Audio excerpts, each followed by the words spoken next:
What up, what's good, people? What is up? What is They went from the fourth level of hell and sent us down to the seventh level of hell. Why? Because then you got Kwanzaa pulling out her titties. The whore pulled out her titties. And these whore bags over here started feeling and fondling on her tits. Mike. I don't have it to do with you. Girl, you can go over there, rant and rave. Girl, you can shake all your rainbow bright hair all you want, dear one. I'm not doing this. I'm not doing this with you, dear one. I'm not doing this with you, dear one. I don't have nothing to do with you, and I'm done. Baby, you can scream my name from the rooftops from now till Jesus come back. I'm done after this. Introduced to Tick's Meat. Do you see what I see? Did y'all really hello, casting, wardrobe, y'all let him roll up out of wardrobe with these fans on, giving us all of this, thinking we were not going to see it? We have been waiting with bated breath and anticipating all season long for the slightest glimpse, and y'all just put it out there this episode in all of its magnificent glory. Listen, that young man said, baby, you ate on this first date, you giving up the cooch on the first date, okay? Or you gonna run me my coins. Run me my cooch or run me my coins. Run me my cooch or run me my coins. Run me my cooch or run me my coins. That's our new theme song. That is the new song. Listen, somebody need to put a beat to that. Run me my cooch or run me my coins. Run me my cooch or run me my coins. That's what y'all got going on. Called out Sandcastle. Sand, bitch. Ow. Oh my God, it was so funny, girl.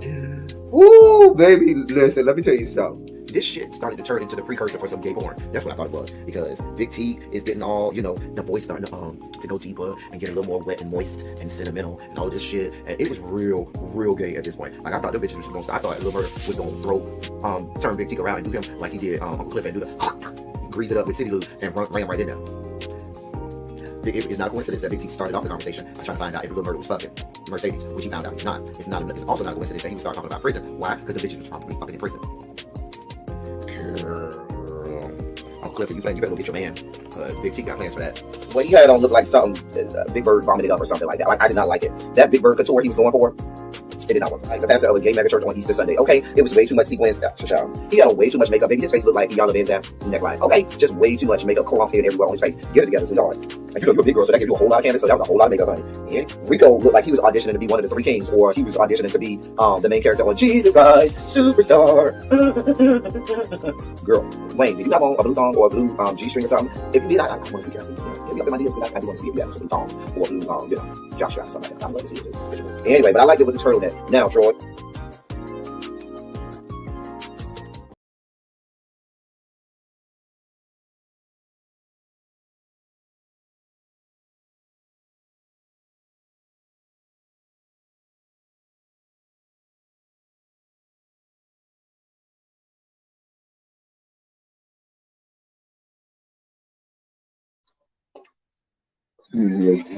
Hey, give me a sec.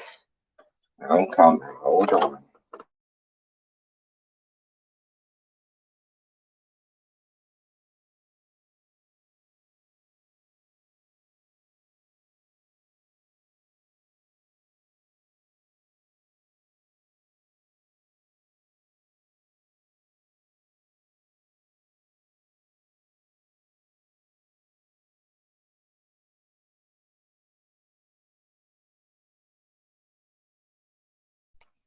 I keep saying that you would think that the 3-minute intro would be enough time for me to be ready, and clearly it's not. Maybe I need like a 5-minute intro. Maybe. I don't know. But I'm coming. Hold your line. Hold your line. I am coming. All right. All right. All right, for real this time. All right. I'm about to make a deal with it. Oh, I need that, don't I? Shoot. Listen, I'm coming. Don't be rushing me. You can't rush a masterpiece. All right? Can't be rushing a masterpiece. I mean, not that I'm a masterpiece, but We do the best we can. Oh boy, let me pour this good drink. Ooh, y'all, it's been a long day. It has been a long day, y'all. What y'all got going on? How was y'all day today? What did y'all do? How did y'all make it through the day? How did y'all make it through work? Did the people piss you off at work today? Or was y'all good? Was it a terrible Tuesday? My Tuesday was like, oh, girl, the people really wanted it out of me today. They got it. They got it. They sure got it. All right. All right. We almost done. Topping off this good drink. Oh, oh, that's a little too much. Oh, let me drink you down. All right. I think we might be ready. Ooh, child. Ooh. Oh, all right. Oh, over. Hold on, y'all. All right. Ooh. Okay.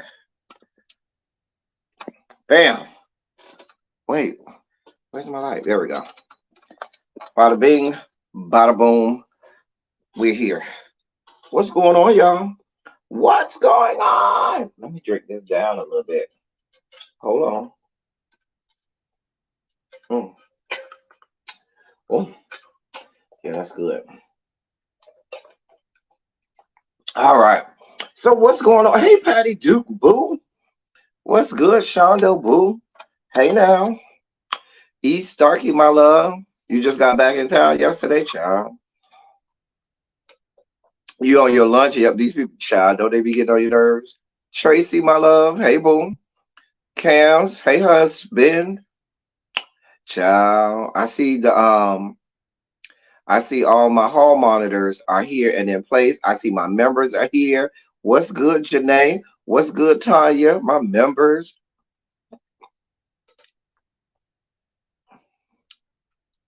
You are Lazy Boy Snacks? Okay.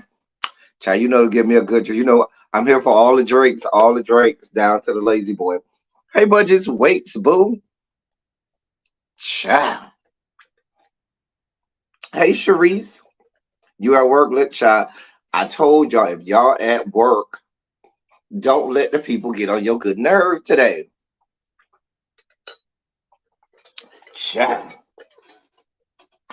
Do not let the people work your good nerve today. That drink right there is good. I did the shit. I did the fuck out of that shit.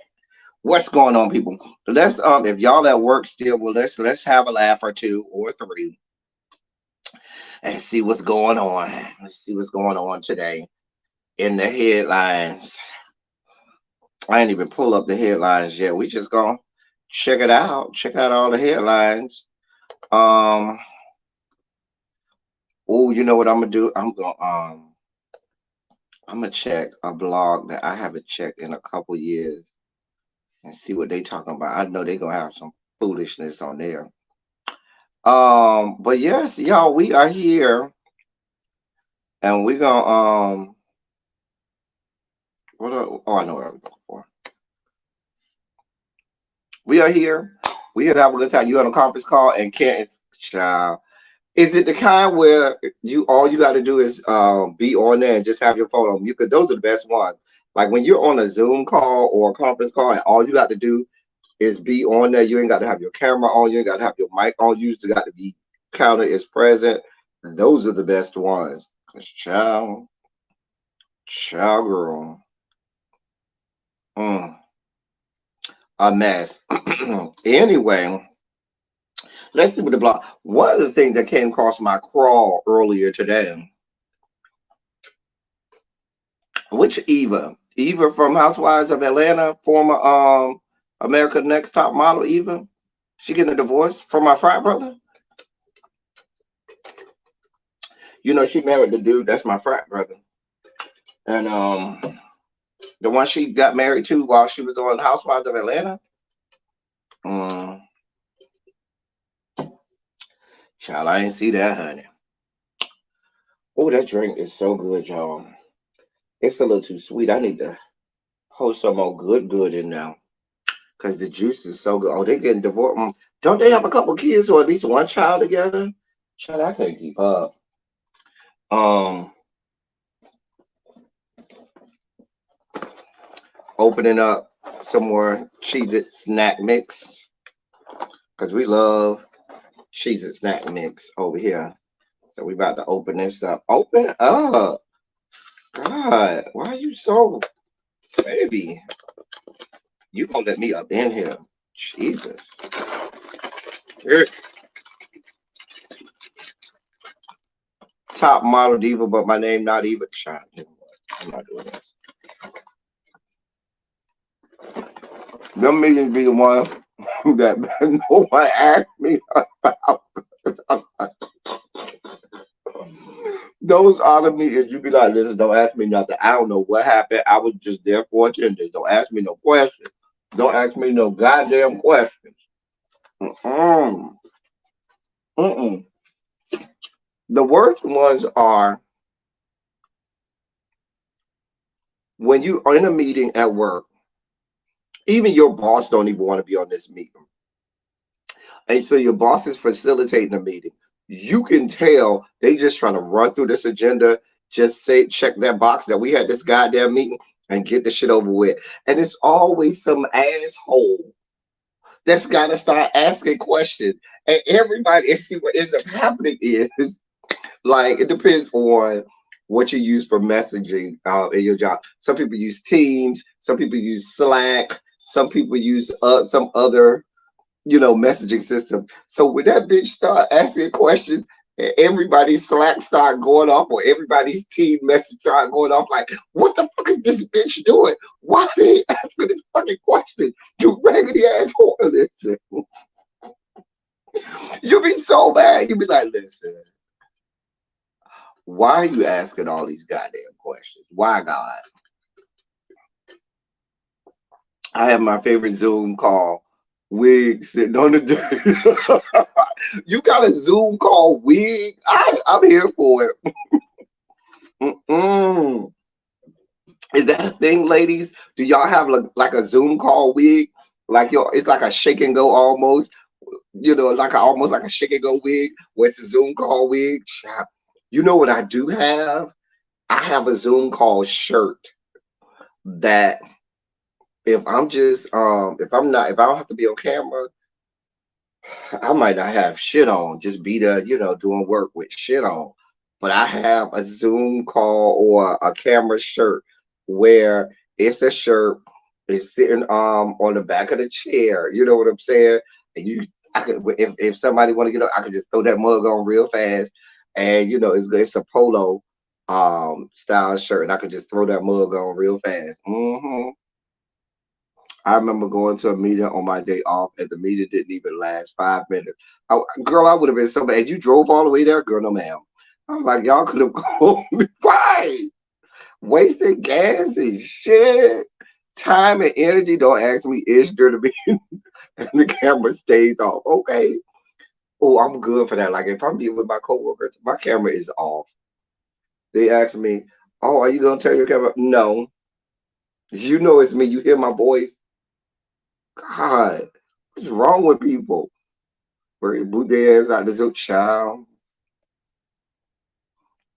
If it's my meeting and I call the meeting and one person is holding it up, you could ask me that offline. We'll talk about that offline. Baby, that's the email.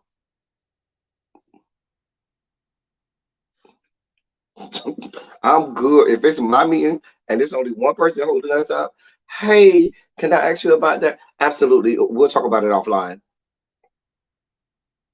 Ain't no need to hold everybody else up with your fuck shit. Girl, we're not doing this. We are not doing this. A mess. Anyway, but I'm glad we made it through the day, y'all. It's Tuesday afternoon. Praise God. Um, so the newest update on the endless saga that is the Jonathan Majors arrest is now they're saying that the NYPD has come out and say he's the one who called them. She didn't call him. He called them. They came to the house. And then when they came to the house, she then said, "Oh, he assaulted me." She didn't call him. She didn't call. He called. Just a mess. Just a mess. She ain't shit because I shudder to make any statements about this because at this point we don't know what the fuck is going on. We don't know who to believe.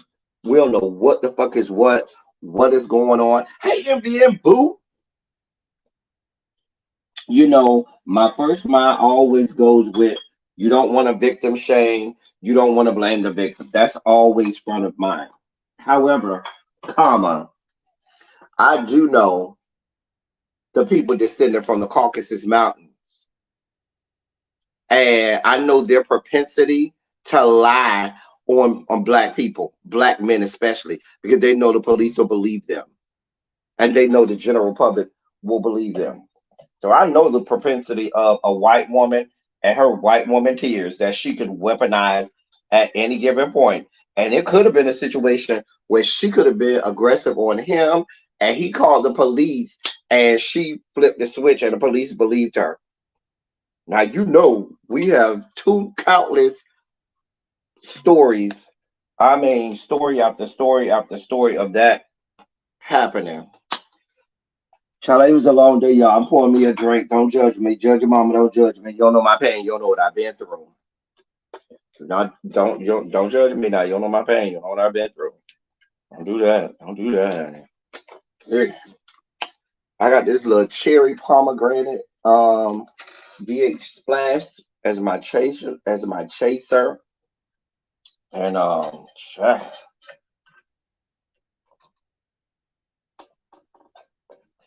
anyway,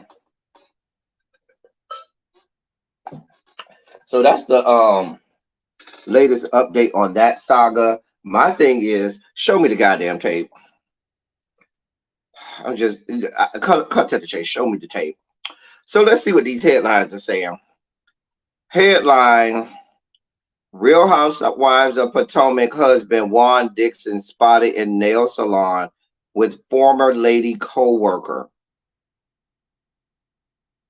Oh, I can't care and can't be bothered. I can't care and I can't be bothered. I really can't. Hey, friend Jay. I can't care and I can't be bothered. I don't have anything to do with the with Potomac. I can't. Y'all, I need at least 6 to 8 months.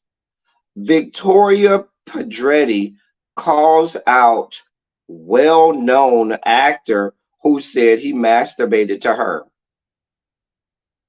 And so let that man masturbate to you. Hold on. Let me read this. Maybe I need context. Hold on. Let me not just go off the headlines. Let me read this story. Victoria Pedretti took to Instagram with a message about modesty and a tale about yet another creep in Hollywood. The U star posted a nude mirror selfie via Instagram with a caption calling out an unidentified Hollywood heavyweight who once told her that he masturbated to her. Quote, on my birthday last year, a well-known actor walked up to me at a party and said, I've jacked off to you so many times. She wrote in a since deleted post on her 28th birthday last Thursday. Quote, I was shocked by the audacity. This is after he expressed how much he respected me as an actor. Laugh out loud. Pedretti added that women can be as modest as possible and still would not and it still would not protect them from being sexualized by creeps. Quote, sometimes I enjoy modesty, sometimes I don't, she wrote. It's a joke to think that my own modesty will protect me from any disrespect I may experience as a femme body. The actress then gave a shout out to her body, writing, I love you, you're mine. She also wished herself a happy birthday, adding a middle finger emoji to drive home the fuck you tone of her post. It's unclear whether Pedretti deleted the post herself or Instagram removed her naked photo for going against its community guidelines. However, many of her 2 million followers flocked to her most recent post to share their support. For okay, I got it. I got it. I got it. I don't need to read no more. I got the gist of it. Hold on. I might need to sip this before I go. Now, how is he some I don't get how he is a creep or some, horrible person. The man thinks you're attractive enough to masturbate to. Let me help you out, sweetheart.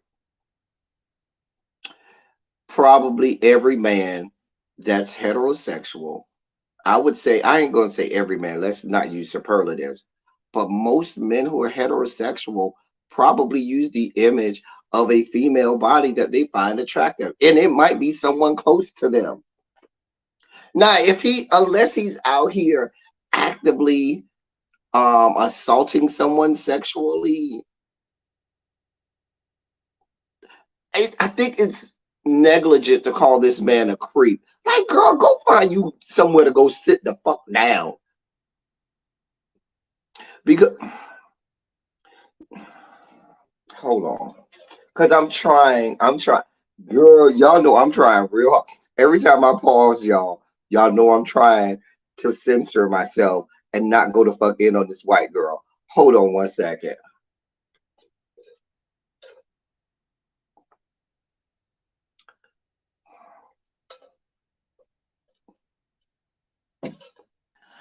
I don't know, Mr. Pisces. Hey, Mr. Pisces. I don't know if she's trying to claim Me Too movement. I don't know. Now, to play devil's advocate, I think it was a bad move for him to tell her that he, jacks off to her or masturbates to her. He probably shouldn't have told her that. Like, I'm not going to tell Mr. Pisces right now that his scantily clad gym videos showing his light skinned body flexing in the mirror with his crotch open down to the gym is something that I get off to. I would never tell him that because that's just for me and my horrible thoughts and a jar of Albaline. I'm not going to tell Cams that I be seeing him because he over here getting it right over there, looking all nice and tight and right. And that chocolatey goodness over there be popping. And I be doing things to myself at the sight of his body. I'm not going to tell them that. Okay. So to play devil's advocate,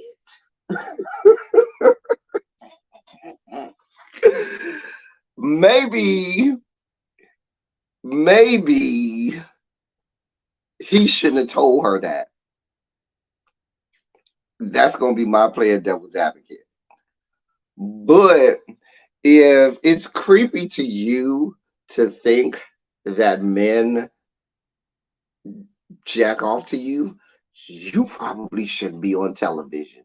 You probably shouldn't be in the fucking movie, in the entertainment business. Because newsflash, you do everything in your power to make yourself look attractive to men. That's a whole part of you, and your aesthetic, being on television, trying to make sure you keep it nice and right. And newsflash, that's probably one of the reasons that you got on some of the shows that you got on, because of your aesthetic, because you look good. But here's the deal.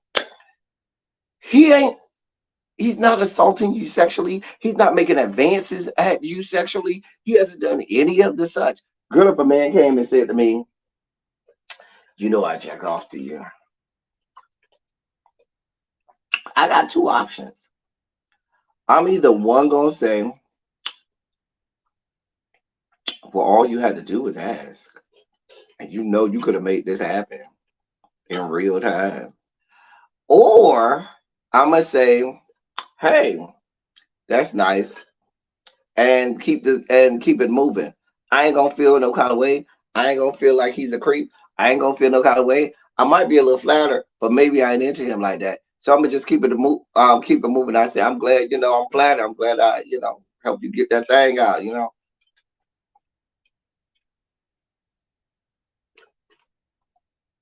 Imagine if was a female saying that to her. Right. Would she feel like the girl was a creep? If the girl said she rubbed one out to her, would the girl then be a creep? I would not be offended if a girl said they rubbed it out to me. I'd be like, oh, girl, go ahead, keep doing it. Let me know next time. Y'all know me and my sense of humor. If a girl tell me that she be rubbing one out to me, I'm going to laugh and be like, girl, you like, girl, what I be doing?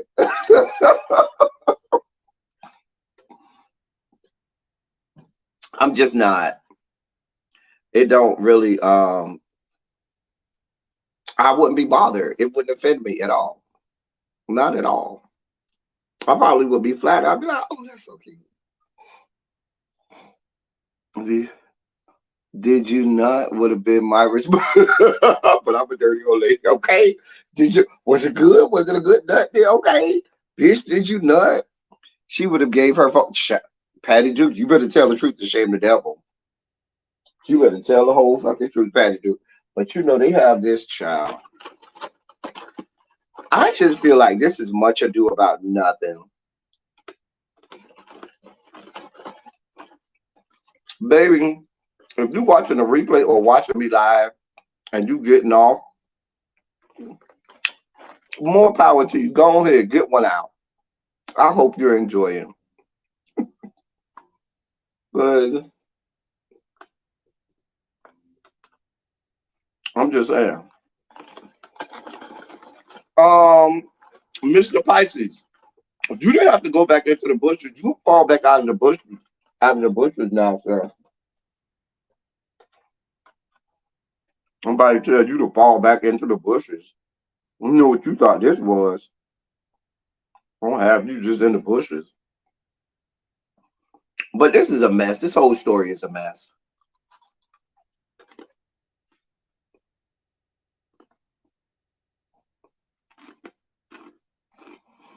Hmm.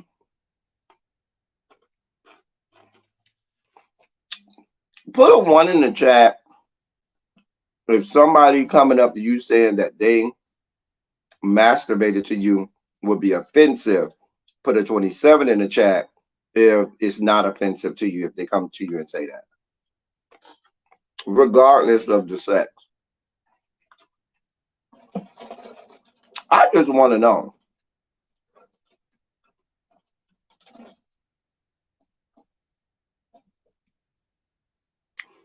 Exactly. She wanted more attention.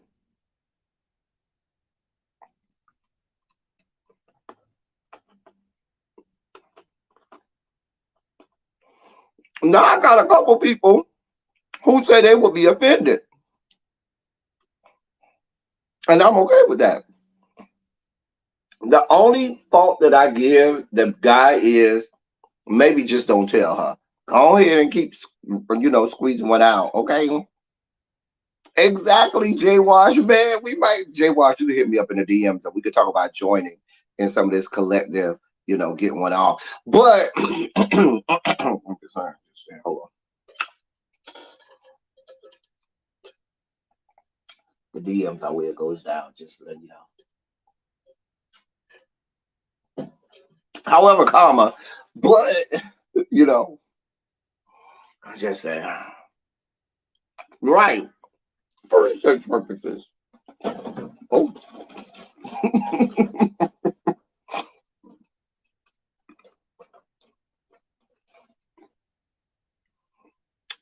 Anyway,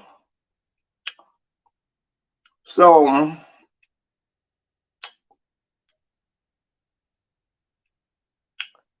Let me see what else is in the news. Black China, I don't care about Black China. Black China publicly supports Kim Kardashian by wearing shirt with her face on. Supports her how, what I don't what does she need support for? I'm confused here. Did something happen to Kim Kardashian where we she needs support? I'm just asking.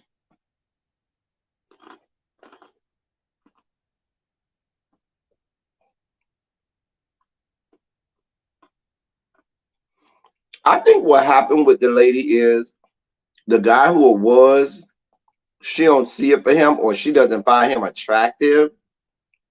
So that's why she was she felt like that. But if the guy was cute or like who said that? Who said if it was or if it was a girl? Somebody said if it was a woman, she wouldn't be. Whoever said that, somebody said if it was a woman, it.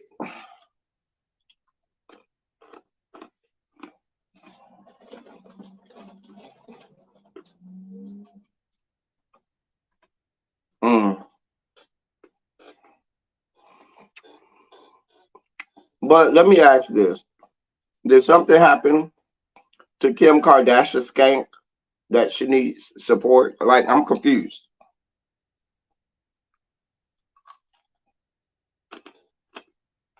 Mm-hmm.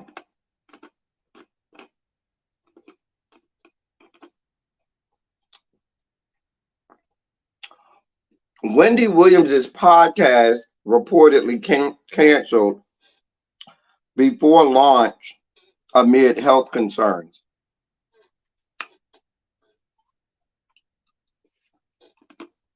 Hmm.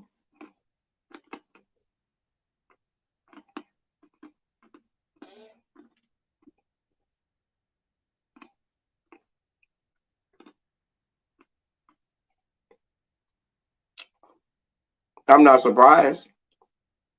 Wendy is a train wreck right now. A train wreck.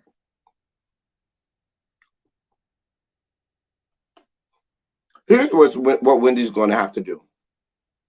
Wendy's going to have to start back over from the ground up. She's going to have to prove that she can do it again. And so Wendy just need to go ahead and create her YouTube channel. It would get monetized probably within a week. I could see her channel get monetized within a week and get that monetization, get that money, get those followers and subscribers. And once she proves over a period of time that she has the mental and physical wherewithal and fortitude with which to handle a regular gig, she would get one.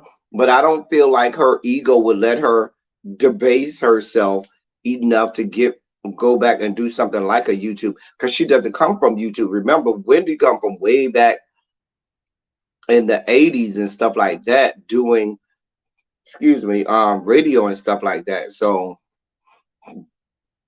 I don't think she would ever I don't think that she would, but I think she's getting to the point where she's gonna have to. Nobody's giving her a chance right now. You gotta get it some kind of way.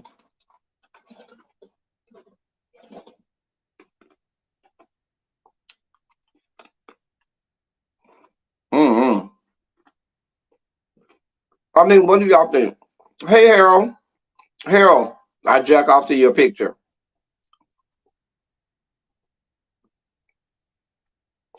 Let's see if Harold gets offended.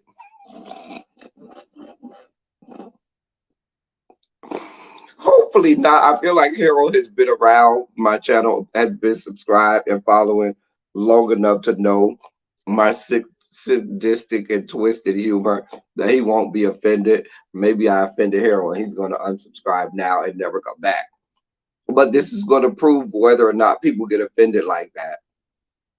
I think that it's more inclined for a woman to be offended about it than a man. Because I guarantee you, you ask most men if they get offended if somebody says they jack off to them, they're gonna be like, okay, do what you do, get it how you live. Oh well.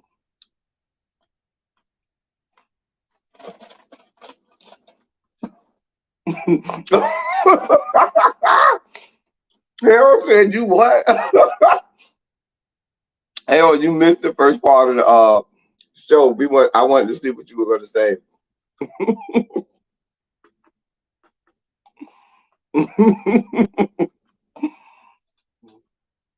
And here we have Harold proving my whole point wrong.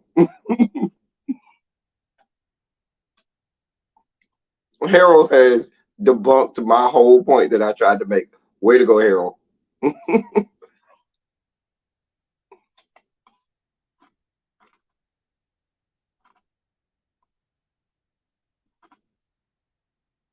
That's what I'm saying, Cerise. We talked about a lady getting offended because somebody told her that they jack off to her. And I just don't feel like most men would get offended if you tell them that you jack off to them. They're gonna be like, okay, good.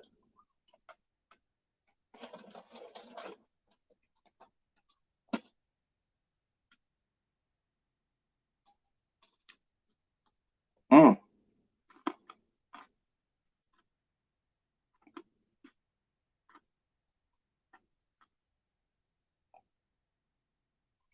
But Wendy, free advice, free advice. Get you a YouTube page, get it monetized, do you a daily blog, a YouTube vlog, every couple times a week. Even if you can't do it daily, maybe start off doing it 3 times a week and stuff like that, or then start doing it daily. Because you got to prove to people that you can do this still. Because people don't believe that you have the mental and physical um, stamina to do it. So you got to do it, and you're going to have to do it for some time. I'm just saying.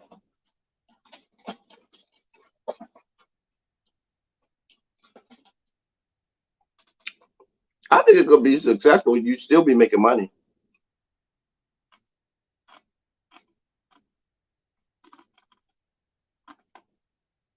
Look at Harold. Came right out with what every man would say.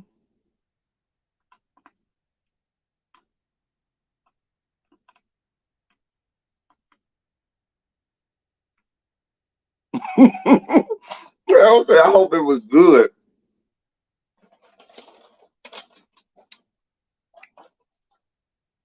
Harold said, I hope it was good. Did you get that good? Was that nut good? Did the eyes roll back in the back of your head?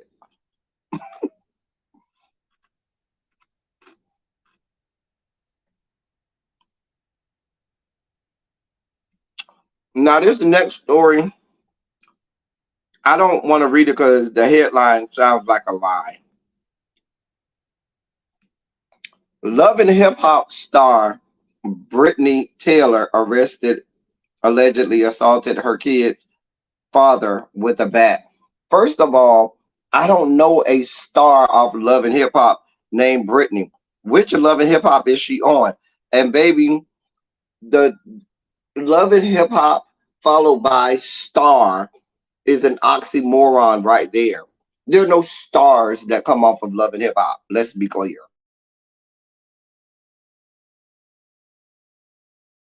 There's Pop Secret popcorn coupons, which is what Mona Scott Young pays them. Pop Secret popcorn coupons. Just there.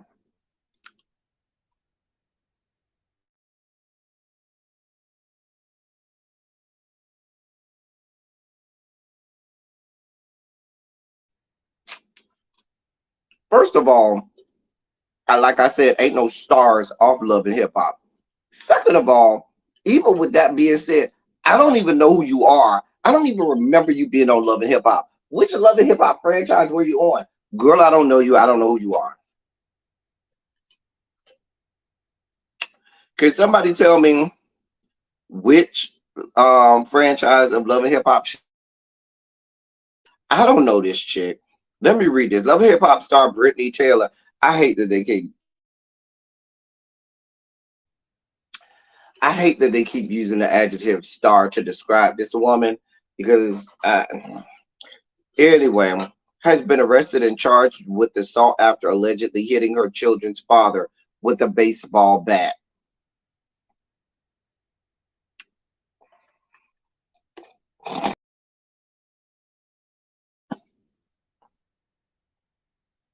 Let me read the first sentence of this again. I needed to take a drink to get to the first sentence. Wait. Love and hip hop star Brittany Taylor has been arrested and charged with assault after allegedly hitting her children's father with a baseball bat.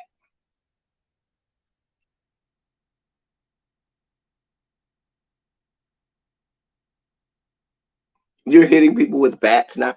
What did he do? Let me keep going.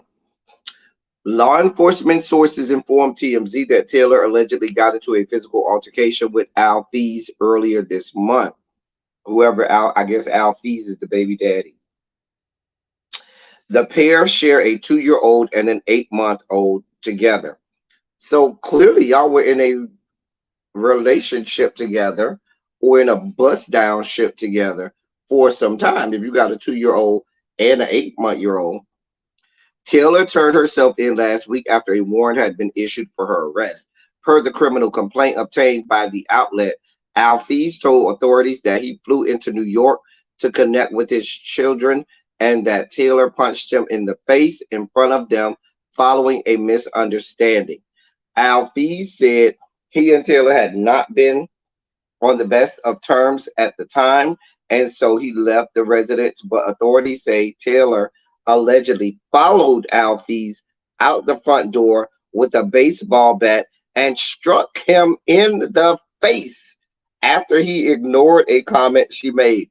This sounds like some Abby shit. Where is Abby? Abby, you still in the bushes? Because this sounds like something you would do, Abby. I could see Abby doing this. Y'all know, you say the wrong thing to Abby, I can see Abby going straight baseball bat to the face. I'm just saying. I'm just. Apparently, she was on Love and Hip Hop New York, and she got into a fight with Remy Ma at the season 8 reunion. I don't remember her. I don't remember her at all. Nobody even really watches Love and Hip Hop New York. Like, even when I watched Love and Hip Hop New York, I don't remember none of them clowns on Love and Hip Hop New York. It was the worst franchise that they had.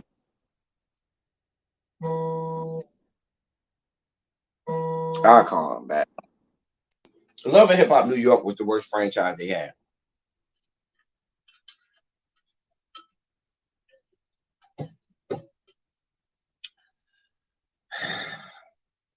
Let me continue on.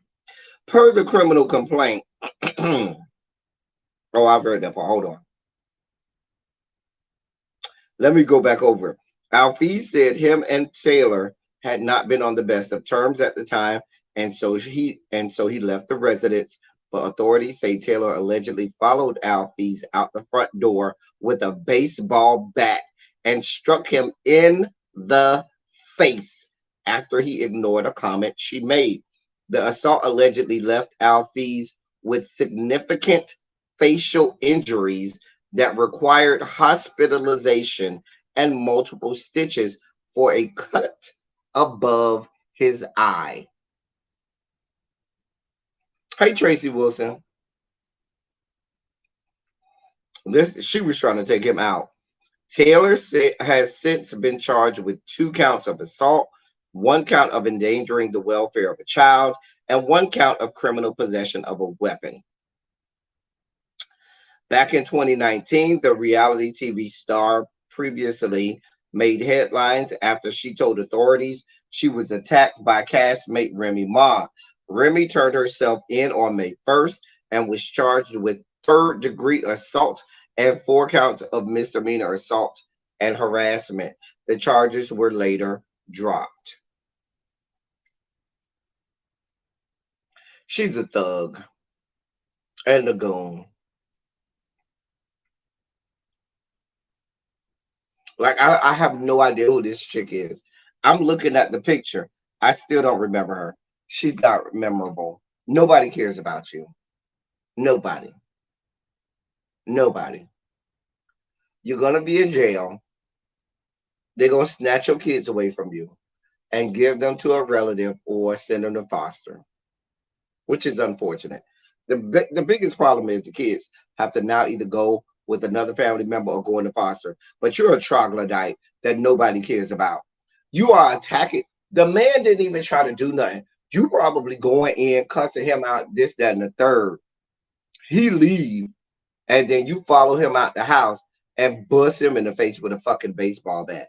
Just a mess. There are gruesome pictures of the boyfriend with his injuries and stuff like that. You can go look them up.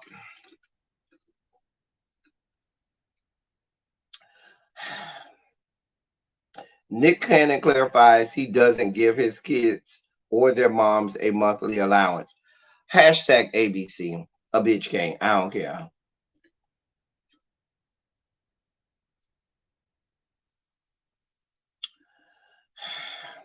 I don't care. Hey, Lemon Kush Pepper. Hall monitors. 6 o'clock is our late bell. 6 o'clock is the late bell. At 6:01, all bets are off. And because we had a late bell today, 10,000 word essay. I'm just saying. 10,000 word essay. No questions asked. Ain't no passes. We ain't paying for 10,000 word essay.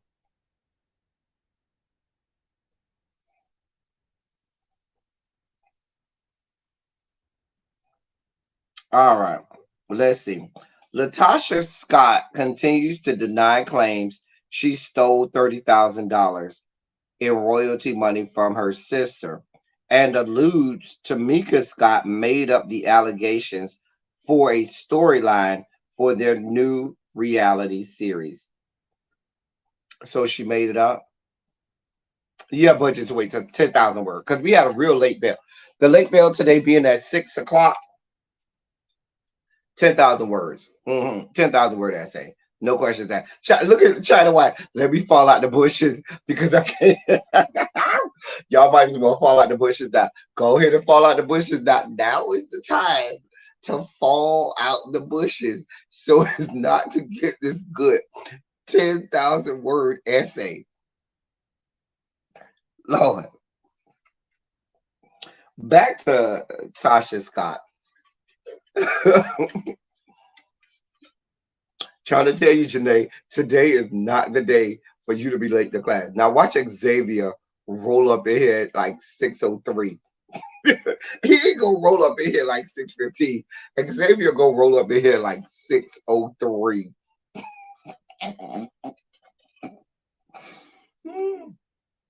Wait, since it's the 10,000 word essay, should I give them 5 minutes after 6 o'clock? Maybe I should give them to 6:05. You think I should give them to 6:05? Should I be nice? Y'all let me know. Because this 10,000 word essay is coming one way or another. It's coming. But maybe I should have a be nice. I felt like I could give a 10,000 word one because normally the late bell rings at 5:40. I done gave you a whole extra 20 minutes.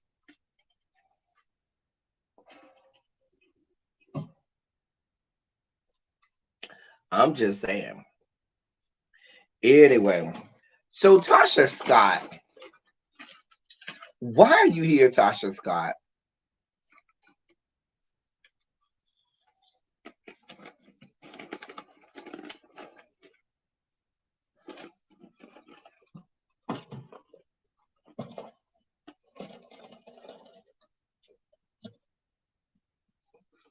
Like, Latasha Scott, every time you open your mouth, you come off as a horrible human being.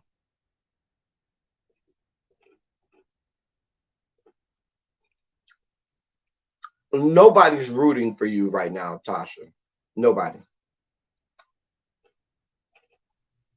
Nobody. And here's the deal.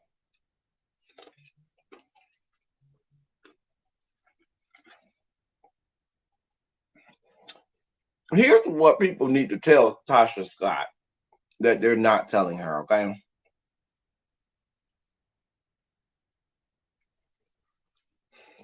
Parts of this is gonna come out harsh, and I'm just gonna be honest. So let's go down this road. Prior to this reality show, Tasha Scott, you had a clean slate. There have been rumblings of things that Candy and others had said about you, but that was just hearsay. We didn't have anything to go with on that. You weren't on a reality television show. You weren't doing all of that. So coming into this with a clean slate, had you handled this right, Candy could have come off as the villain and you could have come off as the protagonist in this. But the way you handled this with your sister, the way Miss Glow handled this with your sister, before Candy even started talking about it and dish ragging you, you messed this up in just how we looked at you and your relationship, even with your sister. Even outside of that, your unprofessionalism in how you handled your dealings with the group showed us that everything that we had heard about you was right. Because we had heard that you called yourself a diva and that once even though you always felt like you were the best singer in the group, but you was just didn't have the aesthetic. And once you lost all the weight or had your surgeries or did whatever you did to lose the weight, you still was even more of a diva then because you thought you really were, that girl. But how you handled your business by not even telling the group that you're contracted with, the group that got you to even be able to get solo record deals, how you handled that business showed us that you ain't shit, that you don't care about anybody but yourself. You're a narcissist. You're a narcissist. To you, the only important ingredients is you. You want to know that it's all about you. The spotlight is on you. Everybody has to bend to your how you look at things or to however you feel about things. Everybody has to cater to your feelings and emotions. You're a fucking narcissist. You created this. Nobody else did. You came into this show and you really could have made a lot of ways edgewise for yourself. Had you done the right things, handled situations the right way, came off and did things properly, you could have had people in your corner and then possibly even did better for yourself in the gospel arena. But right now, nobody wants any parts of you. Nobody that's watching this reality TV show wants any parts of you. Nobody that goes to escape concerts wants any parts of you. I'm sure the people in the gospel um community that listen to gospel music don't want no parts of you. Please be clear. Nobody. I listen to gospel. I follow the gospel community and what they listen to. They ain't talking about you, boo. You listen. Your album is gonna go triple saran wrap.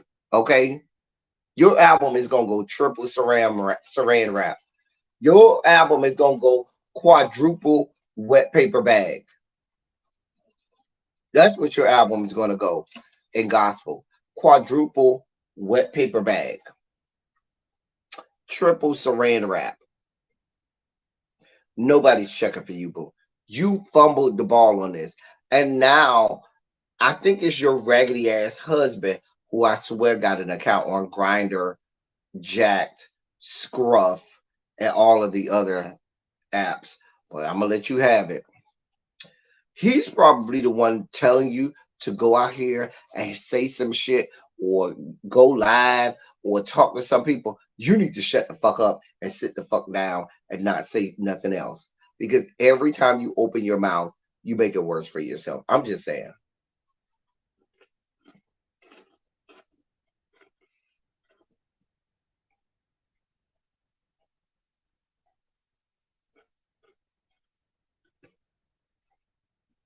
I mean, you could not have handled this worse.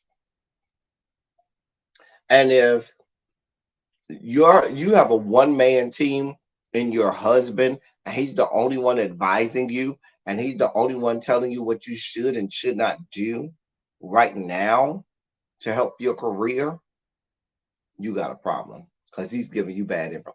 Who's ever giving you information, who's ever counseling you right now, who's ever you telling you what you need to be doing, is giving you the wrong advice.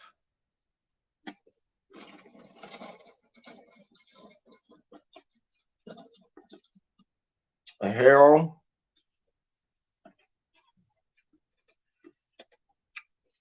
you know I ain't lying.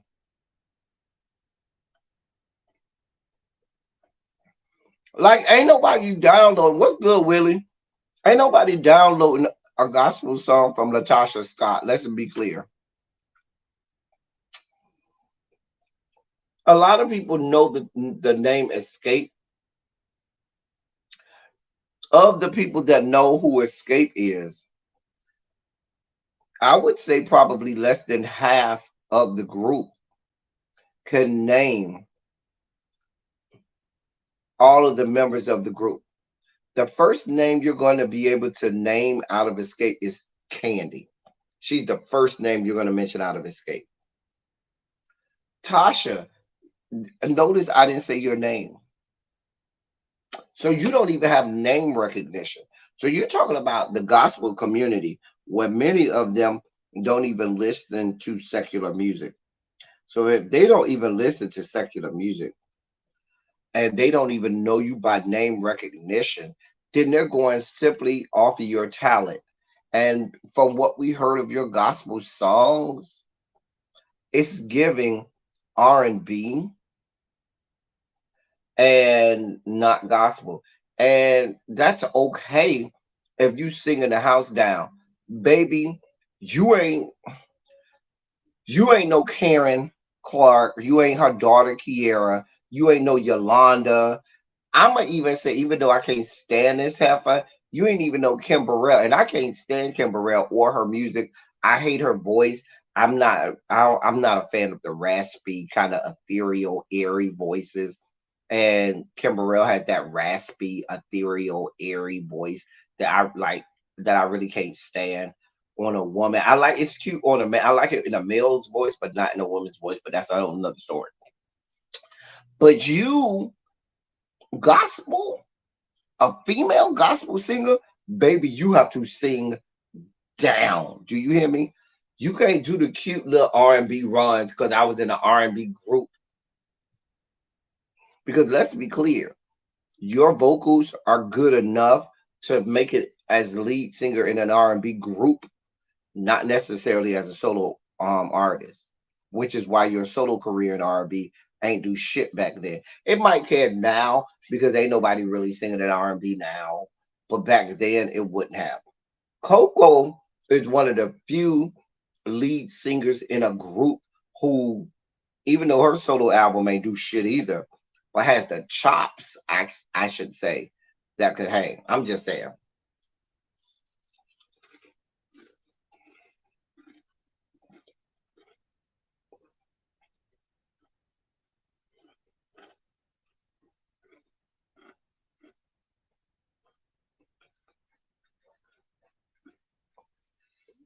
Oh, she'll never be in the same. Look at Xavier. Did I not tell y'all what Xavier was gonna do? Did I not tell y'all what Xavier was gonna do? I'm not doing this with you, Xavier. I'm gonna have to pay attention to Rockin' more because I don't.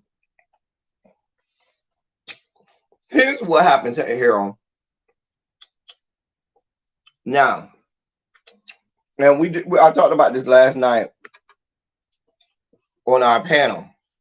So you have all of us members of the Rainbow Coalition. We have our DAR, our gaydar. So normally it sits here on 0. It just sits here on 0. If you ain't giving us nothing, it sits here on 0. It's like, oh, nothing to see here. Now, Rocky don't give me way over here. You know what I'm saying? He don't give me way over here. So, but when he comes on camera, it does this.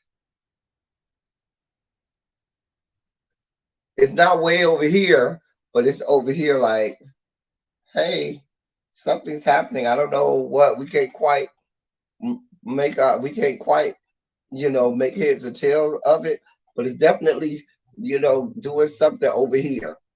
It ain't over here. It ain't way over here, but it's over here somewhere like, hey, what's happening? Child, you got an account and got all your pictures closed.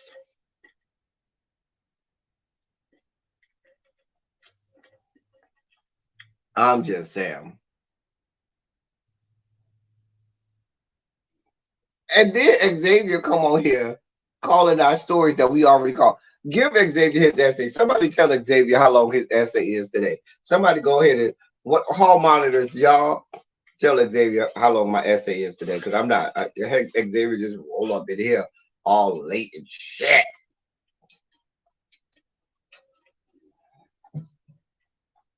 Tanya say, and then Tasha just posed on a magazine cover in an outfit that looked like she was a rock and roll star. Yet she was trying to represent her gospel. Right. Tasha Scott, you don't give me, oh, I'm coming over here to be a gospel artist. Girl, we don't buy it. Those of us who listen to gospel music, of us who listened to gospel music going back, because see, gospel music, let me just say this. If the only thing you know about gospel music is since the year 2010 or since the year 2015, then you don't know gospel music. Let's just be clear. If all you know of gospel music is things that happened since about the year 2015, maybe even going back to the year 2010, you don't know gospel. What you know is whatever this is that they got going on, calling it gospel. Ain't no oil, ain't no nothing. No oil. I said it. No oil.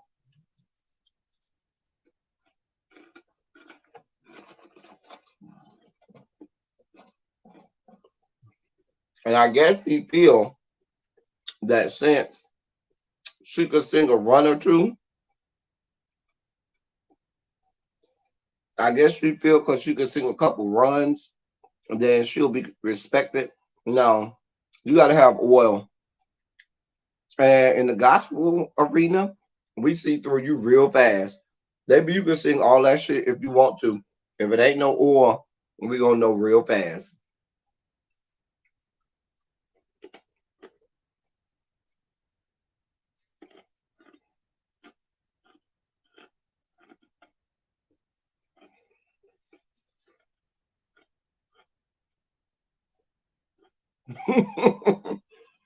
Y'all over here going in. Tracy, did you tell Xavier how long his essay is today? Somebody tell Xavier how long his essay is. He owe me. Xavier, have my essay for me.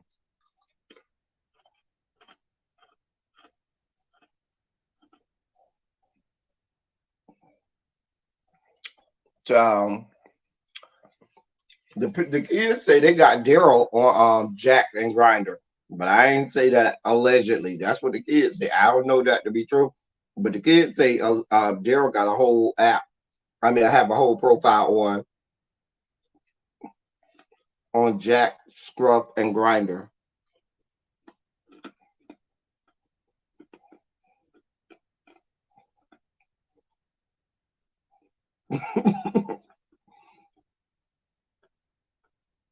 I'm just saying.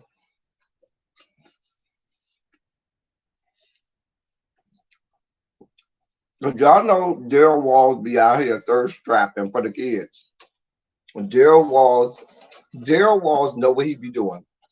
Daryl Walls ass be out here half-ass naked, dick all over the goddamn screen on his Instagram and Twitter. through his box of briefs or whatever. And but he get offended when people be hitting him up. You only get offended when they're not your type. But I'm sure some of them dudes who you see it for, you go over there, where you at? You over in this area? All right, let's meet up. It got to be discreet. No pictures, no cameras, no nothing. Girl, boom.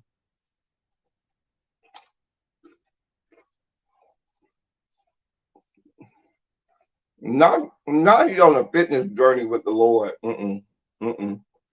Nope.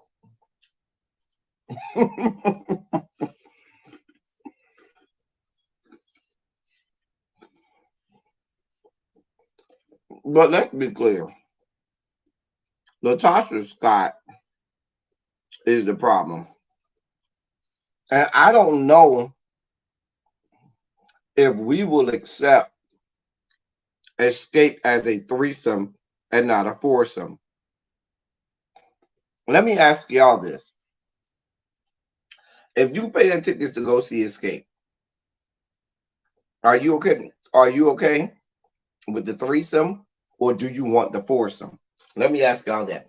27 in the chat if you want the foursome, or 1 in the chat if you want the threesome.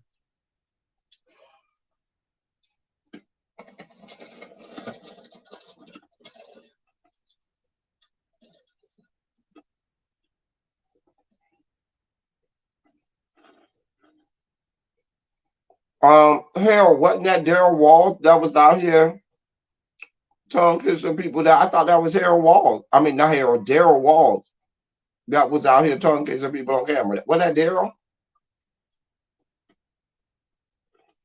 I thought that was Daryl.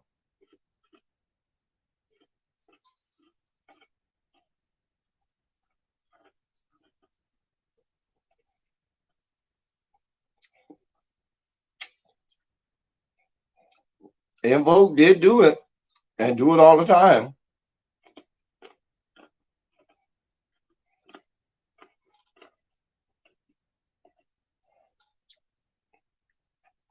Now that's what I will say. Hey, Mom Trip, boo. Bovo done dropped out the bushes. What's good, Bovo? What's good, Cookie? As much as shit that Escape and I mean Escape was talking, I will spend money on the SWV concert before I do Escape. I'm just being honest with you. I'm spending money on SWV before I do Escape. Let's just be real clear. That's not even a hard decision.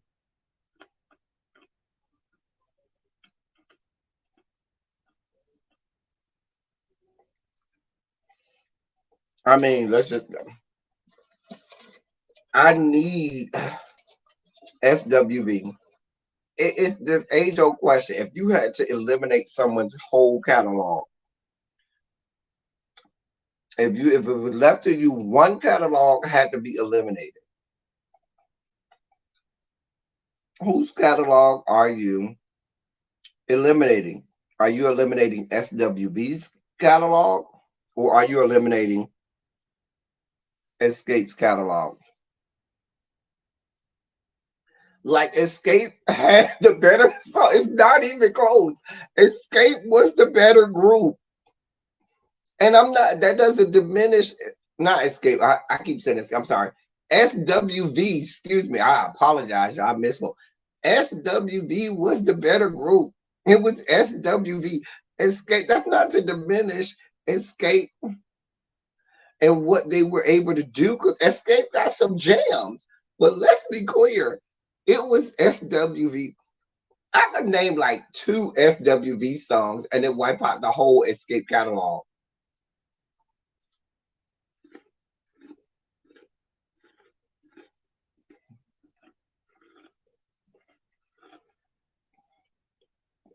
Listen, you can give me Weak and the remix to Right Here. You know, the remix to Right Here with the Human Nature backdrop. You can give me those 2 songs right there, and it eliminates the entire Escape catalog. Weak And the remix to Right Here with Michael Jackson's Human Nature eliminates all of everything that Escape ever did. Let's just be clear.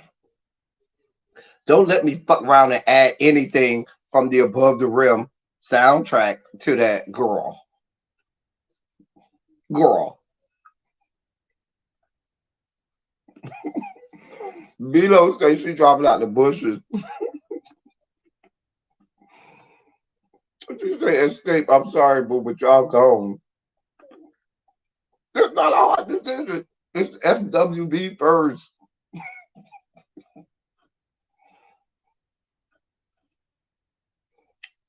Exactly, Crispy. I ain't even talked about rain. I ain't even mentioned Rain Down on Me yet.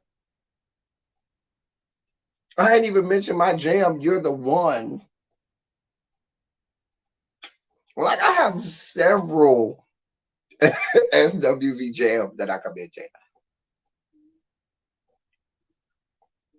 I'm So Into You. Close out, child.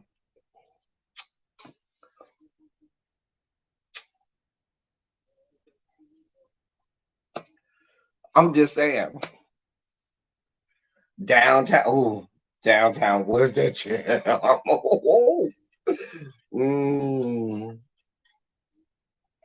listen, that's just like, I don't care what Coco do, whatever. First of all, they're never going to do a concert and not do Week. They have to do Week.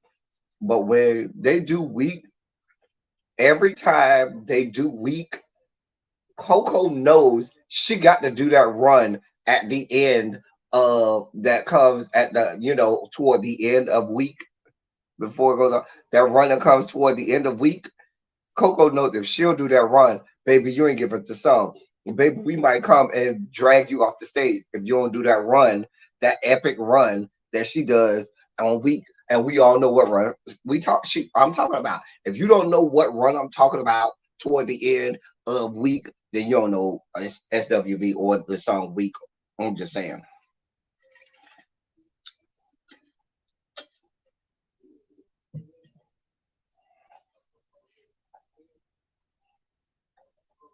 I don't care how much they hate Week, baby. They will sing Week from now until the day they die. It is what it is. Week is always gonna be on the playlist, girl. I'm just saying. I probably relate more to Escape because my sister had all of their albums in the '90s. I don't think she listened to SWV like that, or at least not around me. But see, Harold, for those people who are around, it was SWV. Escape came later, and their songs was cute, but at that point, even well, there were a lot of girl groups even when SWV came out, but there were much more girls group by the time Escape came out. And so the industry was saturated, and Escape was one of the better groups of all the groups that were out at that time.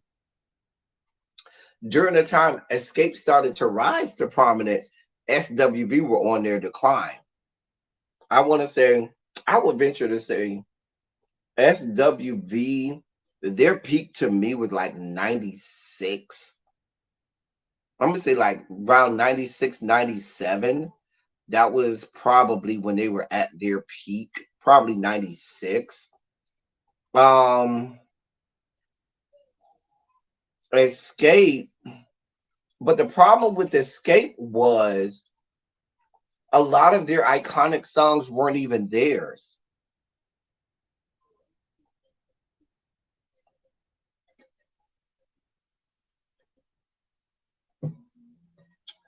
That's just like people yeah, they did a lot of covers. Like Escape was good for doing covers of other people's songs, whereas SWV was doing their own shit. I'm just saying. And if you're gonna do a cover, you better do the cover so well. I don't even know or remember who sang the original. Now, you know who was good for doing covers, and you don't know or remember who sang the original? Luther is good for doing that. Mariah is good for doing that. Whitney Houston, I'm not gonna say we don't remember that Dolly Parton did I Will Always Love You, but Whitney Houston's is the one that everybody remembers. But Lufa did a lot of covers, and you don't remember. Like A House Is Not a Home is not Luther's song. That's Dionne Warwick's song. Superstar, Don't You Remember You Told Me You Love Me, Baby. That's Karen Carpenter. And there are a couple other. Mariah has some songs that I love by her, but they are covers. For example, I can't live if living is without you. That is a cover. That's someone else's song. I love that song by Mariah. Love it to death. That's a cover. Um, and she does cover. I mean, Mariah has a lot of her own music, which is why she's so popular. But she does covers too. But if you're gonna do covers, for example, when they did "Is My Living in Vain," girl, it was all right. But I'm still going to the Clark sisters for me, "If My Living in Vain." Y'all harmonies didn't mesh. Yeah, "Open Arms" is another cover. That was by Genesis and what's my guy white guy oh God why I can't think of this white man name with Genesis fuck oh I can't remember this man name. It'll come to me later. Anyway, the Clark sisters harmonies were always going to be better because they're sisters, so their voices genetically. Phil Collins, thank you. Phil Collins and Genesis. Yeah, that was the cover of Phil Collins and Genesis. Thank you so much, Below D, because I child. Yeah, that was the cover of Phil Collins and Genesis. Open Arms. No, I'm sorry, that wasn't Phil Collins and Genesis. That was Queen. I'm sorry, that was Queen. Oh no, that was Journey. Child, I'm getting all confused. That was Journey. I'm sorry, that was Journey. That was Journey. I'm sorry. That was not she did Against All Odds. That was a cover of Phil Collins and Genesis. That's what she did. That was a cover of Phil Collins and Genesis. Mariah did Against All Odds, which was a cover of Phil Collins and Genesis Against All Odds. And then she redid Journey's Open Arms. Um yeah, child, I got all confused, child, but I'm glad I cleaned that up.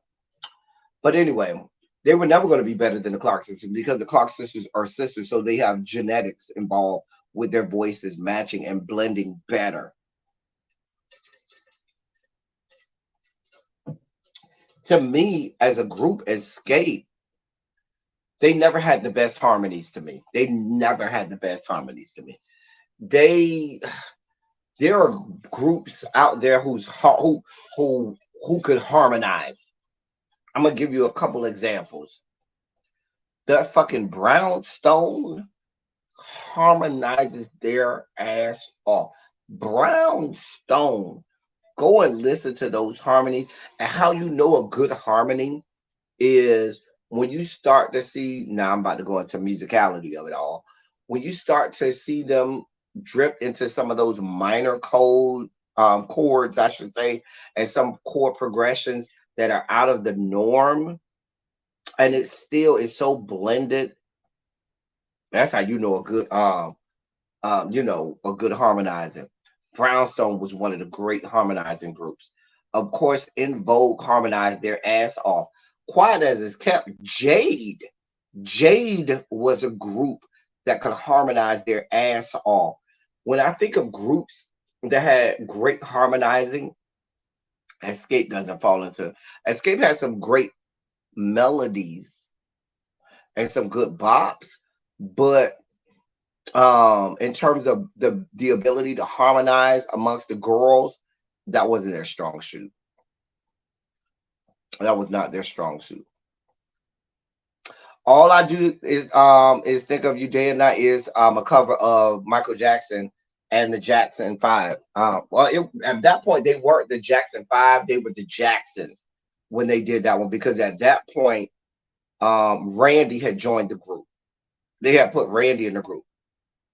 By the time they did, all I do is think of you because at that point Michael Jackson's voice had changed, and if I'm not mistaken, I believe at that point they were the Jacksons. They were still pretty young, but no, that was before they were the Jacksons. They were still quote unquote the Jackson Fives.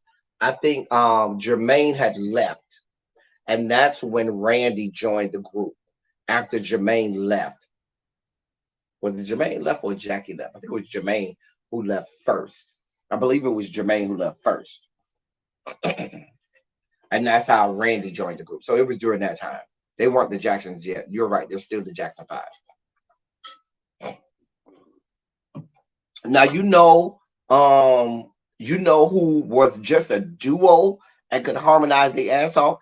Go look into Janae's album. Janae, those two girls right there could harmonize and feed off of each other. Janae, they really could, and they were just a duo, and they were great at harmonizing and listening to each other. But I think what hurt Escape was they had so much infighting and so much fighting for who was going to be heard, who was going to sing lead, and all of that.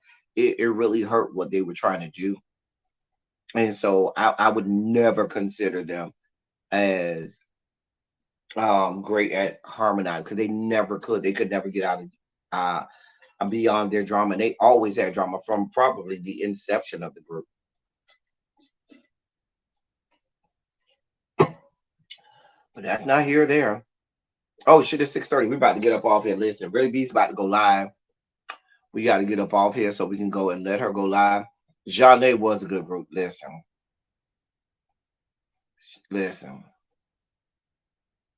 Janae was a whole vibe. The group thing, yeah. It's a group thing. We got a funky thing. It's the group. It's a group thing. Or my favorite was, hey DJ, keep playing that song all night, on and on and on. It's Friday night and the weekend's here, and we can party down with the party. Mr. DJ. That was a bop. Hey, Mr. DJ was a whole bop. DJ, keep it funky. That was a whole bop. Hey, Mr. DJ was a bop. It was. I'm sorry. Sending my love to you. That was. Listen, Janae had some pop style. I told y'all. They could harmonize, and it was just two of them. They were just a duo, but they could harmonize. I'm telling you, they could harmonize. That's why I say at that time there was a lot of groups that were around, and those girls could sing and could harmonize. I'm just saying, yeah. This was the saturation of the music industry back in the night. We had an embarrassment of riches, some of us growing up, that we just did not realize. And now that we're older and we see the no man's land that is R&B right now, like it makes you go back and appreciate what the fuck we had going on. Like we really did not appreciate all of the great music that we had going on back then. I think we thought that, oh, this is just what we do, so it's going to just continue on in perpetuity, and it didn't.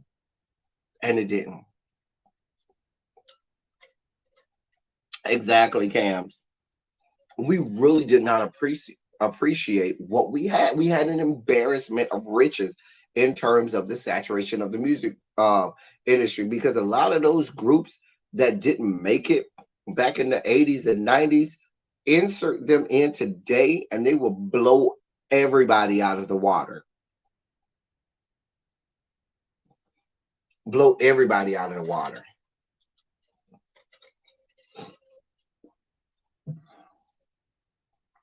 Everybody out of the water. Like, girl, that's why when people be like, "Oh, Beyonce has 8,000 Grammys. Oh, Rihanna has 9,000 Grammys." I'd be side eyeing like, and so who are they competing against? Because when you go back and look at some of the old Grammys, when all black artists were put into the R&B category, all of them, and you had legendary, iconic Hall of Famers competing in each other in one category, somebody had to lose, girl. So every year, think about if you came out in a year like 88 or 89, like let's say you were a new artist there, girl, you had Aretha who was still putting out music. She might have been at toward the end of her, pop music career, but she was still cranking out shit. Patty was doing the goddamn thing. Anita was doing the goddamn thing. You had Gladys still out here doing shit on her solo career. Whitney was out there. You know what I'm saying? I done called out like 5 people. So the people like the Deatra Hickses of the world, the Misha Lays of the world, the Mickey Howards of the world, the Cheryl Pepsi Rileys of the world, girls who could sing their ass off, the Shirley Murdochs of the world. There was a lot of girls that was out here that could sing circles around people that couldn't even have a chance because they would only nominate like 4 or 5 people in one category. How are you going to even break into that category?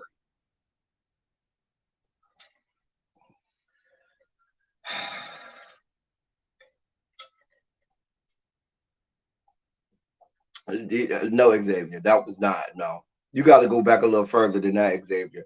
Xavier, you got to go, girl. Right, Vesta, Phyllis Hyman.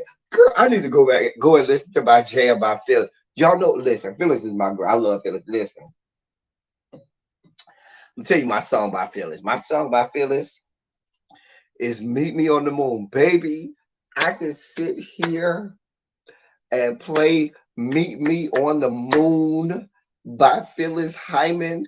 Baby, you better not tell me nothing. You better just let me sit here, drink my drink, and listen to Phyllis sing to me for about 7 to 8 minutes.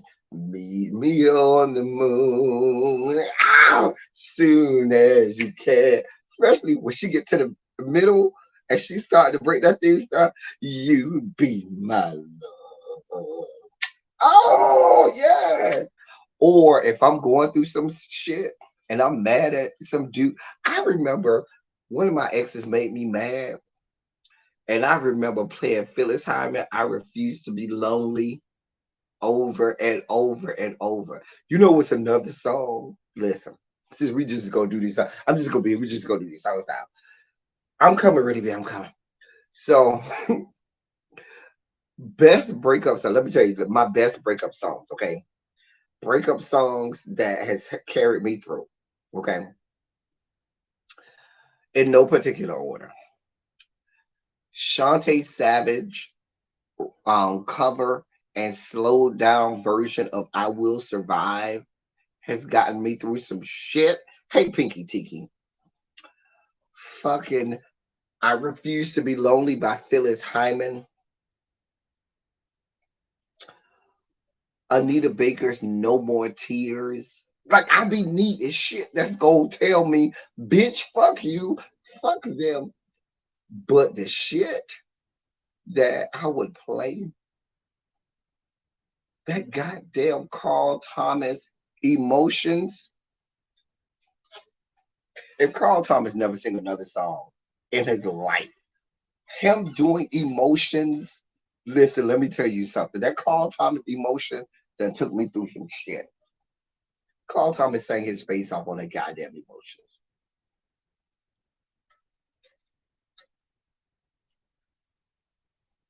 Shall I remember when you get right down to it? Yeah. Listen, Phyllis was a whole vibe.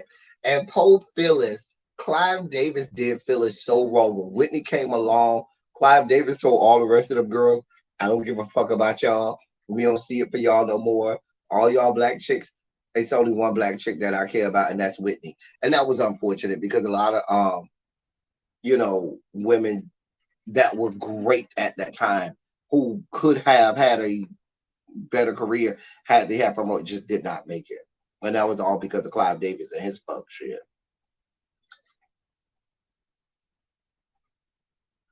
But that goddamn Carl Thomas singing Emotions.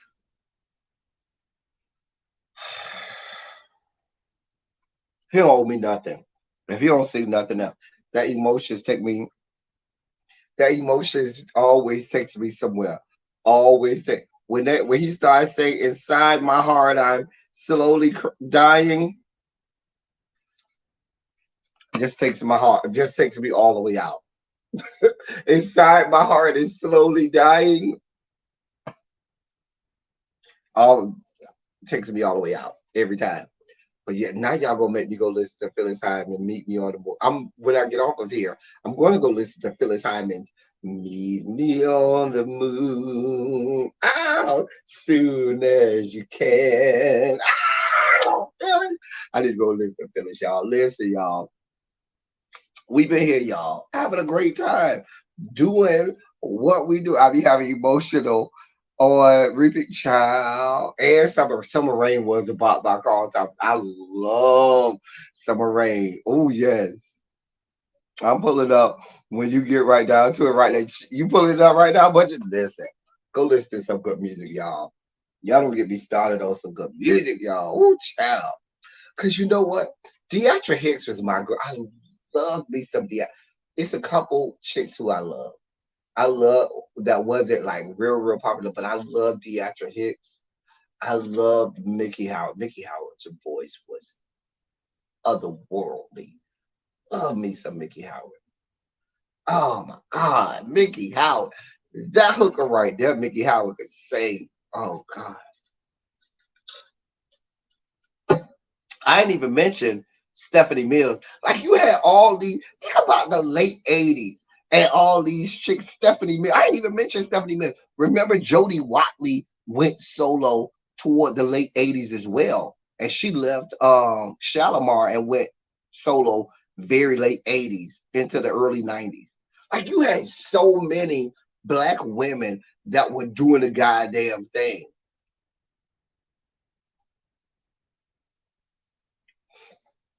Child. I ain't even mention some of the girls like I ain't even mention Shaka. You know what I'm saying? Shaka was doing her thing. Girl, the saturation of the Karen White, Patrice Rushen, the saturation of the music industry at that time. Everybody couldn't get a Grammy. Everybody just couldn't.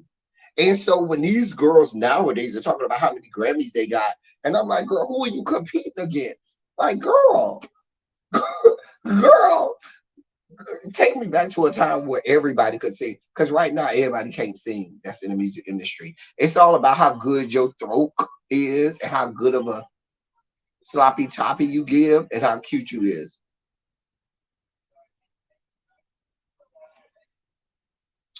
I don't remember Mariah Carey doing All By Myself. I remember Celine doing All By Myself. I thought Celine, yeah, that's Celine. Did All By Myself. Don't wanna be. That was Celine. Yeah, she redid that. Olita was out there. Olita actually got a Grammy. I thought, didn't Olita get a Grammy during that period? Stole a Grammy and everybody was looking like, wait, what? Mm-hmm.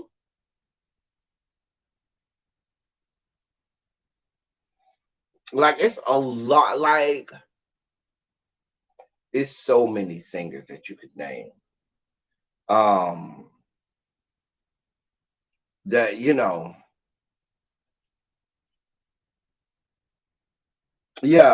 You can reach me by railway. You can reach me by trailway.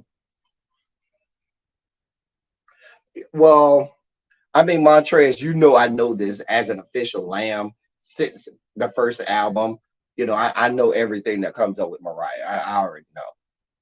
I try not to, flex my, membership in the, in the Lamb, because everybody, I try to be inclusive of everybody. But I mean, if we want to go down the Mariah Carey, you know, oh, we can. If that's just something you want to do, I'm just saying. You played a hole in what album, Patty? Dude, what album? Lauryn Hill didn't come till mid '90s when she was with the Fugees, and then her solo album came out in what was that, '98, I believe. Their solo Lauryn Hill album came out in '98. That's Xavier. That's way after what we're talking about. That's at least 10 years after what we're talking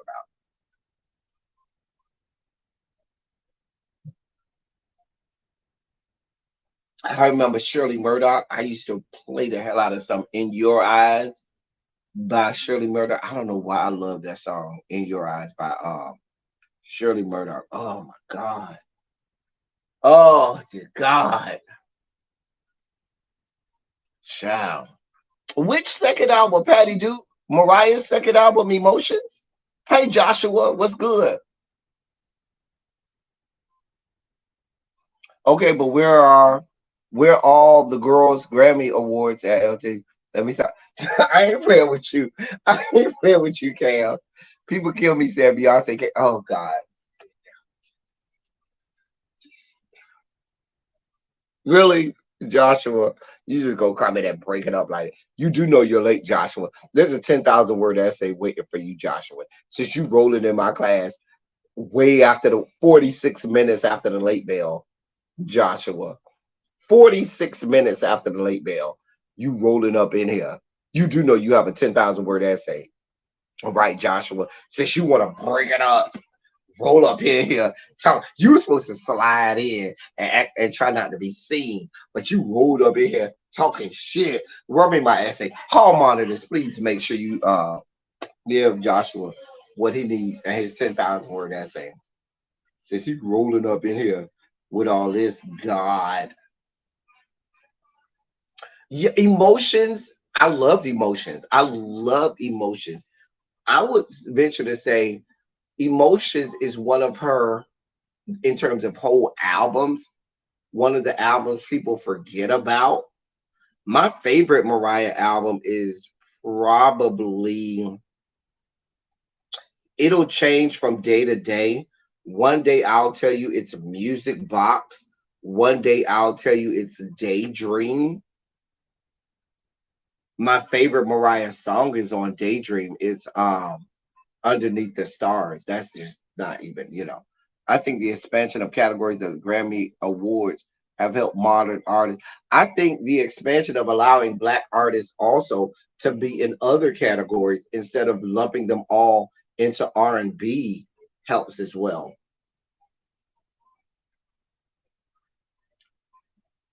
My favorite song on Emotions is Love You Till the End of Time. Okay.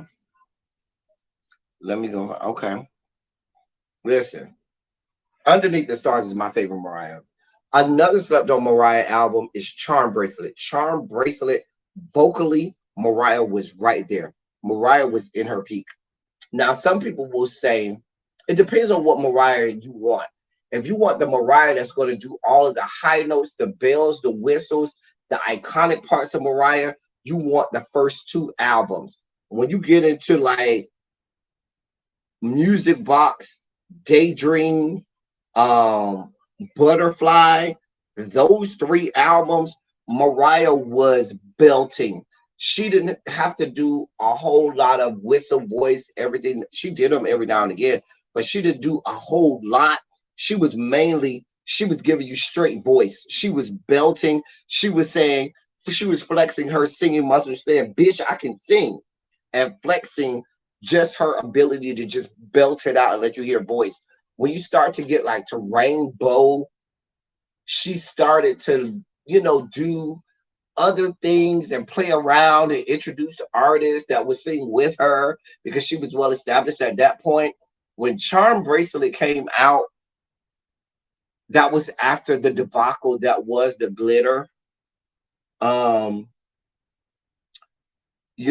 situation. And she came back, and if you listen to that album, vocally, she's all over. She's the full spectrum. She has the full scope of her voice. Most people are probably going to say Emancipation of Mimi is their favorite album.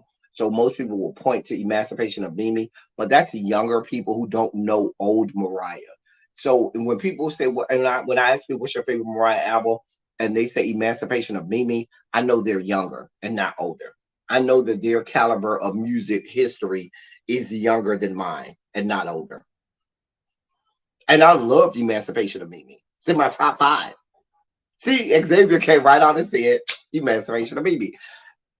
Emancipation of Mimi is in my top five, but it's not my favorite. It's for the younger generation. Breakdown is in my top five Mariah songs of all time. Breakdown with Bone Thugs and Harmony is in my top five Mariah Carey songs of all time. Absolutely. Absolutely. No questions asked. Emotions, Music Box, and then Butterfly. Okay. But just wait, listen. That's strong. That's strong. Emancipation of Mimi made me fall in love with Mariah again. It was so different from her. Fly like a bird. Fly like a bird, I think might crack my top five. Fly like a bird is the Fly like a bird, Mariah, especially from the vamp. I mean, from the bridge on, you could tell when Mariah Carey is feeling the song because when she's feeling the song, she's gonna hit that bridge, and when she hit the bridge, for the rest of the, she just gonna take off. Baby, it's just hold your horses. Mama's about to take you some places vocally, and on Fly Like a Bird, baby, she feels it. She got the full choir behind her, and she just listen. You know what's another song? The one of the versions, they call it the acapella version of Anytime You Need a Friend. It's technically not acapella because there is music behind it, but it's the one with her and the full choir singing. Um, Anytime You Need a Friend, but if you look it up, it says the acapella version of Anytime You Need a Friend. That song right there is in probably my top two. It's probably Underneath the Stars, followed by that version of Anytime You Need a Friend is my top two Mariah Carey songs of all time. Because baby mama sings for me like it's nobody's business. Now y'all finna go have me listen to a whole bunch of shit when I get off of here. Cause I gotta go listen to Meet Me on the Moon by Phyllis Hyman first, and then I'm gonna go crank up some Mariah and be in my whole goddamn feelings. She do got like 15 albums. That's why when people try to question Mariah and who she is and stuff like that, I don't even get into arguments with people about Mariah. I I say you don't like Mariah, fine, that's okay. She'll be making money, and her kids will be making money well after she's dead.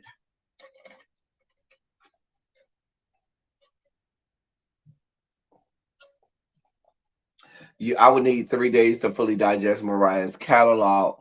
One listen to it all, second listen, and then the third listen decide favorite. It's gonna take you more than 3 days for that because her catalog is extensive. There are some, oh my god, like my top five. Okay, what's my top five, Mariah? Since we here now, my first is Underneath the Stars. It's Underneath the Stars and everybody else. So the next four,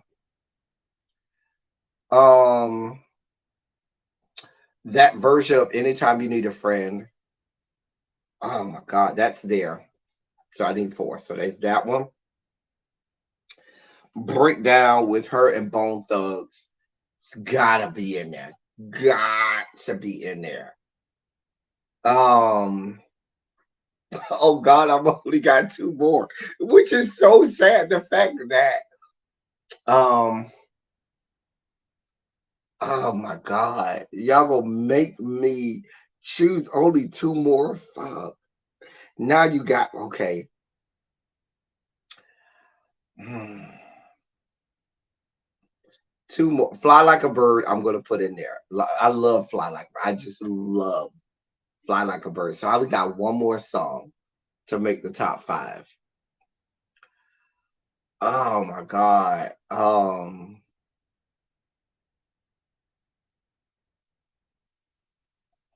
I want to say Love Will Lead the Way, but I want to, it's so many songs. Oh my God. Music Box. I love the song Music Box off the Music Box album.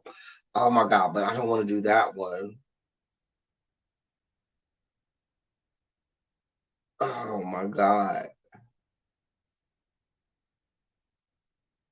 Oh my God. What's the last song in the top 5? What do I pick? It's so many. I'm thinking about so many upbeat songs because I don't think I've chosen an upbeat song yet.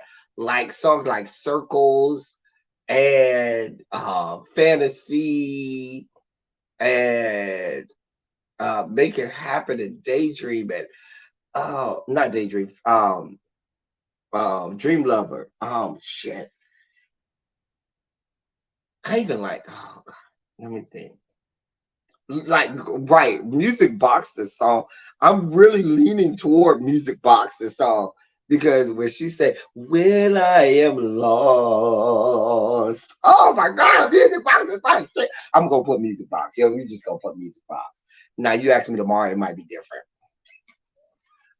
I ain't even said One Sweet Day, and One Sweet Day before Lil Nas X came along had the record for most consecutive number one weeks on number one.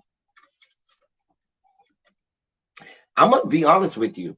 Most of the songs that the public go up for are not my favorite.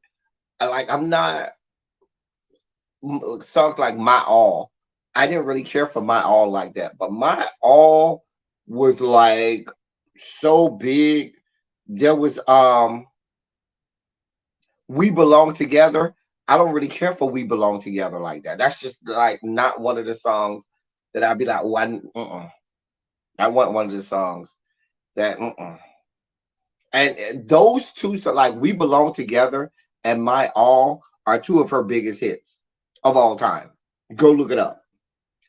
Oh, I forgot about Mariah's theme. Can't Take That Away From Me. That probably goes in my top 5 too. Can't Take That Away From Me. Oh my God, on the Butterfly album. Oh my God. That's so, oh my God. Jesus God. When Mariah Carey sings Can't Take That Away From Me. They call it Mariah. It's called Mariah's theme. Can't take that away from me. When Mama sings that song for me, that's going in the top 5. I'm sorry, Music Box. I'm gonna take you out. You can go to 6, but that song right there. Oh my God, Mariah, the shit that she does on that song and how she speaks to me. I forgot about Vanishing. Oh my God. Baby, It's All in Your Mind is also one of my jams. Oh my God.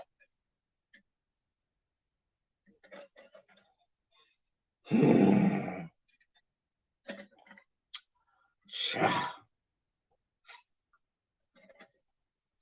Child. We talked about Juan cheating too, Xavier. You came late. Child.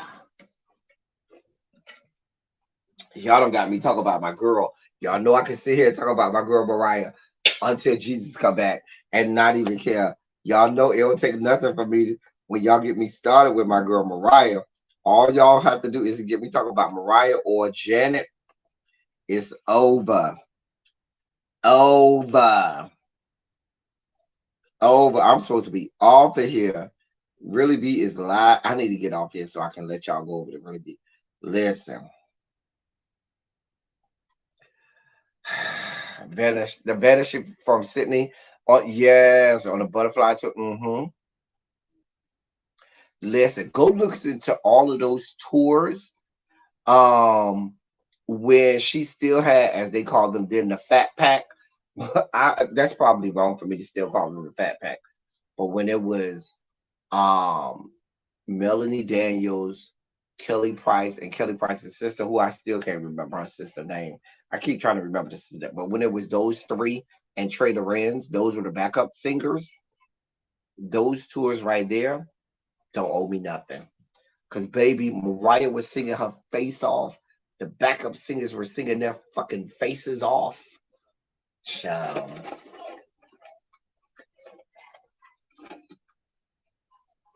I'm just saying. Mm.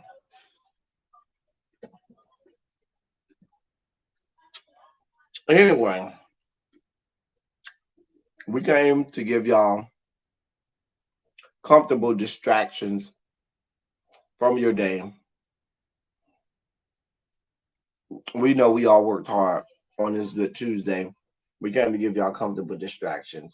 So we'll get up off here and let y'all go watch the other people while I go listen to some good music. Listen, I love y'all. I love on y'all. Thank you all for being vocal, present, and active. Thank you for doing what you do. Thank you for any and all contributions that you make to the channel.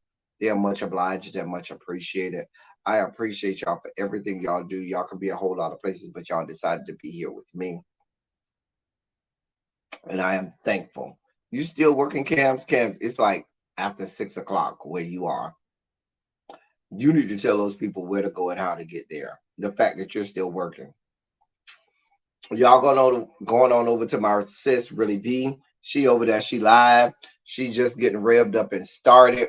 Y'all can go on over there and have a great time. I'll be in the bushes sniping people. If you get blocked or your comment doesn't get shown, it's probably because of me. Blame me because I'll be in the bushes sniping comments and just timing people out. So